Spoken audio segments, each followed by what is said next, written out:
Bonjour mes enfants, ça va? C'est papa, Dieu Jean-Luc Napoli. Vous l'êtes tous avec moi.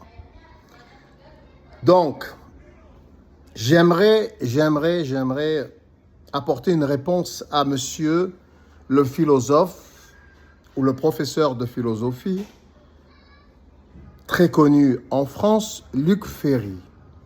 Cher Luc Ferry, je vous apprécie énormément. J'ai écouté pas mal de vos vidéos sur YouTube. Je trouve ça très intéressant. Vraiment, c'est très enrichissant. Je suis arrivé au même résultat, aux mêmes conclusions que tous ces philosophes depuis la nuit des temps qui ont existé sur la Terre. En l'occurrence, on va dire Socrate, pour le plus ancien, chez les Grecs. Je trouve que il y a du sens. Non, franchement, il y a du sens.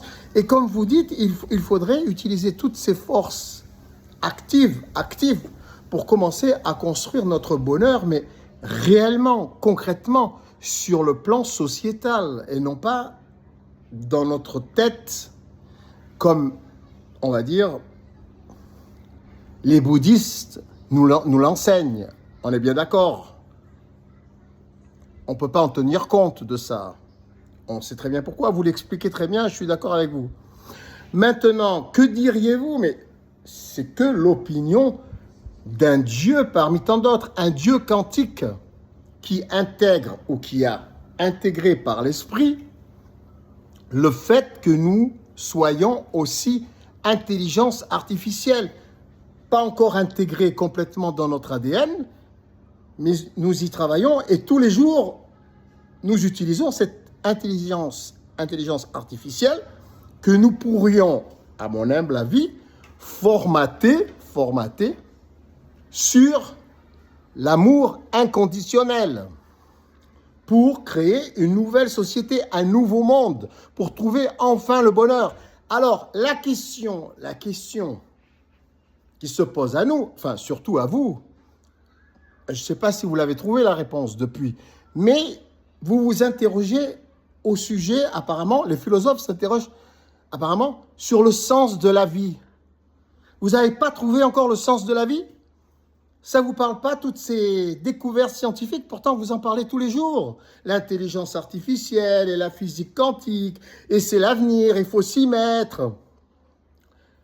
Alors, moi, je suis entièrement d'accord avec vous, à 2000%. Mais j'aimerais quand même préciser que la dichotomie, chaque chose existe grâce à son contraire. Le chaud grâce au froid, le jour grâce à la nuit. On est d'accord? Le dur grâce au mou. On est d'accord? Donc, si nous prenons en considération qu'il n'y eut pas un commencement de Big Bang et une fin du Big Bang, mais qu'il y ait un Big Bang en continuité depuis toujours. Depuis toujours, mais on ne s'en rend pas compte, on est dedans. On ne s'en rend pas compte, on est dans le présent. Le Big Bang, c'est maintenant, tout est maintenant. Dans le choix des possibles, tout est possible. Et avec son contraire. Tout est possible avec son contraire. Donc, il serait, à mon humble avis, sensé de penser qu'au commencement, on va dire, qui n'a jamais été un commencement, on va dire le commencement dans le commencement, puisque tout est dans le présent. Et vous le dites très bien, il faut vivre dans son présent pour être heureux déjà. Donc pensons que le Big Bang a lieu actuellement et que nous vivons notre expérience actuellement de notre Big Bang, puisque nous sommes tous atomes, nous sommes tous particules élémentaires originelles. Donc il serait sensé de penser que nous étions onde, énergie, on peut l'appeler l'amour cosmique, qui fait l'expérience d'elle-même, avec son contraire. Je m'explique. elle eût existé, cette onde, c'est-à-dire nos particules cosmiques à l'état d'onde, d'énergie. Mais elle devait faire l'expérience d'elle-même et pour se voir concrètement, puisqu'elle n'était pas visible. Tout existait, mais à l'état de pensée, on va dire, d'énergie, d'onde. Et cette onde, cette énergie, toutes ces pensées et leurs contraires, qui existent depuis toujours à l'instant présent, fait son expérience d'elle-même à travers la matière. Donc quel est le but? Quel est le but? On voit bien que c'est dur la vie, surtout quand on vieillit, ou quand on est malade, ou quand on fait la guerre. On est d'accord? Donc le but de la vie serait de retourner à nos origines, à l'état d'onde, de pensée, où tout est possible et son contraire, mais de manière différente, aidée par les nouvelles technologies, par exemple, en l'occurrence l'intelligence artificielle, les ordinateurs quantiques, qui seront sûrement amenés à être intégrés dans notre ADN, et nous naîtrons comme ça. Donc, si nous commençons à formater toutes nos intelligences artificielles sur l'amour inconditionnel pour créer notre nouveau monde, je pense que cela serait censé pour organiser différemment notre nouveau monde, notre nouvelle société, en relation avec ce que nous sommes et ce que nous cherchons à faire. C'est-à-dire sûrement devenir des êtres comme des hologrammes vivants, sensitifs, qui ne se font pas payer le prix de leur propre évolution à eux-mêmes, car ils ne sont plus masos, grâce à une intelligence artificielle intégrée et formatée sur l'amour inconditionnel. Donc, ma suggestion serait que tous les philosophes, tous les scientifiques, tous les politiciens, tous les chefs de gouvernement, tous les lobbies, tous les intellectuels, tous les richissimes, instruits, se mettent au travail pour créer ce nouveau monde sur une base de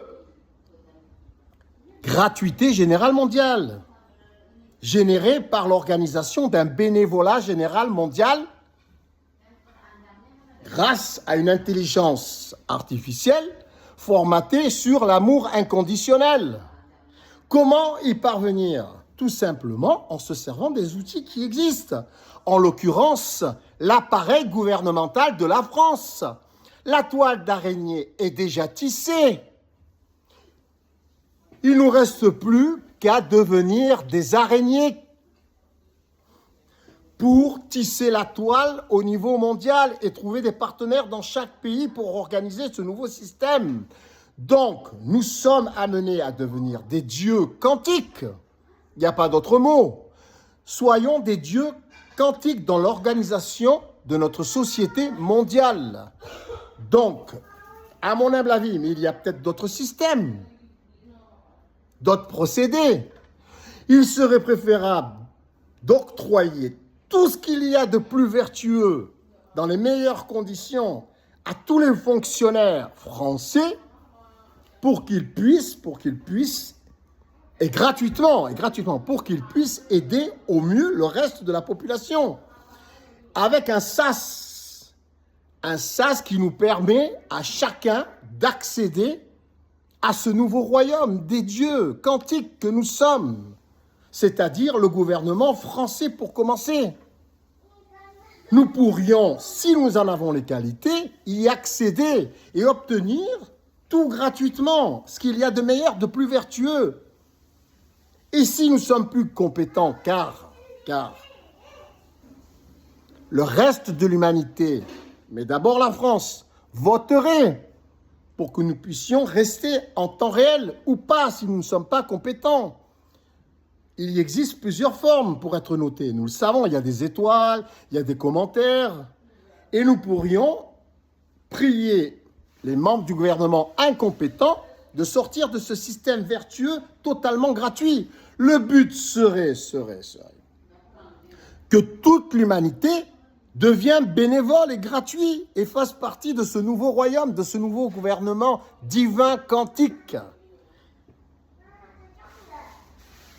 Tu es bon, tu rentres. T'es pas bon, tu sors. Et tu re-rentres. Et tu deviens bon et tu re-rentres. Et tu sors plus.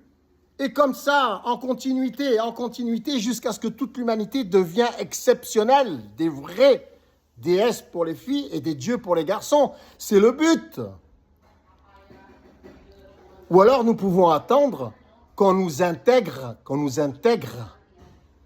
l'intelligence artificielle qui sera peut-être pas formatée sur l'amour inconditionnel. Il y a un risque, et peut-être que ce ne sera pas gratuit. Il y a un deuxième risque. Et peut-être parce que nous ne l'avons pas fait par nous-mêmes au départ, mais nous avons laissé l'intelligence artificielle le faire à notre place, il y a un danger. Il faut que ce soit d'abord organisé par les êtres humains et que l'intelligence artificielle soit formatée sur l'amour inconditionnel de l'être humain et non pas l'humain formaté sur l'amour inconditionnel de la machine. Car il y a un risque. Donc, au travail, vous connaissez maintenant le sens de la vie. C'est un retour à la source avec des outils nouveaux pour transformer notre esprit et pour transformer notre corps afin de devenir des dieux vivants dans l'univers. Des hologrammes, des êtres lumineux, sensitifs, qui peuvent tout créer. Et son contraire. Réfléchissez-y, mes amis philosophes, au lieu de tergiverser pendant des lustres, vous n'avez pas encore trouvé le sens de la vie. C'est scandaleux. C'est scandaleux. À votre place, j'essaierai d'organiser un parti politique en ce sens. C'est plus logique, plutôt que pour certains, de conseiller de faire la guerre, si vous voyez de qui je veux bien parler, et de les fournir en armes. Ça vaut mieux que de formater les intelligences artificielles pour gagner toujours plus d'argent ou voir les utiliser pour détruire le plus d'êtres humains. Au travail, mes enfants, au travail. Sinon, vous n'êtes plus crédibles. Vous, autant que les politiques. Mesdames et messieurs les intellectuels, les scientifiques, les philosophes, et surtout les religieux et les spirituels. Au travail, mes enfants, je vous aime tous. Que voulez-vous qu'on retourne à la loi de œil pour œil, dent pour dent? Elle est déjà en place et c'est vous qui l'avez créée.